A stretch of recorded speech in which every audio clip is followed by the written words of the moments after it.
I learned something from reading about you, the Bechdel test. Mm-hmm.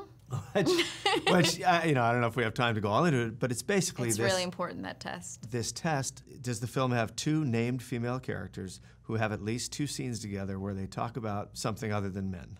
And most movies fail that test. Most movies fail that. And I guess I read all this and thought about it all, and I'm a white guy, so it's very hard for me to even enter this conversation. But no, that's why it's important that you do. Well, it's easy for me as a woman to enter it. It's easy for Asian American actors who are completely not represented in films to enter the conversation.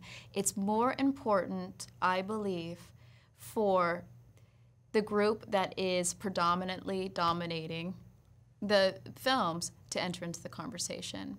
Because if we just talk about it, it just sounds like we're complaining. Sure. It's very important that you're bringing this up and that you should talk about it with your friends. Is that a big consideration in what you do going forward?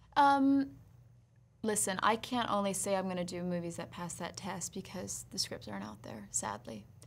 But I will say that I'm going to do films where my character's actively participating in the world around her.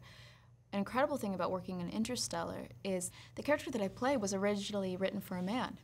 It was a story about a father and son, which we see many times in cinema. Yeah, sure. That dynamic is. And Chris changed it to father and daughter. And how fascinating, because it's very rare that we get to see that relationship, and how beautiful is a father and daughter relationship. Oh my gosh, it wouldn't have mattered if it was set in space or if it was set in Ohio. There's a really real relationship there, and it's really successful for that. Absolutely. It's actually inspired me because it made me realize he changed the sex of the character, but you didn't have to change much else of the character. Right. Does that mean I need to now, instead of talking about, oh, well, there's no scripts that are written like that, what if I start now looking at the other scripts and saying, well, this character, that can easily be changed to a woman, and then what changes about it? Men and women actually aren't that different at the end of the game.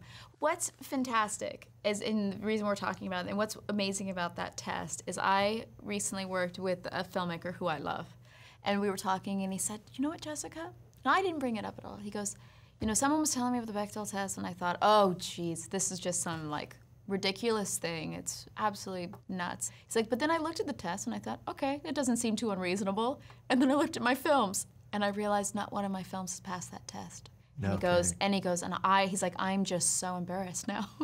And I thought, well, don't be embarrassed because you didn't think about it, and now how great to be able to move forward and think maybe 2 women could be in your film and talk about something other than the male character. Right.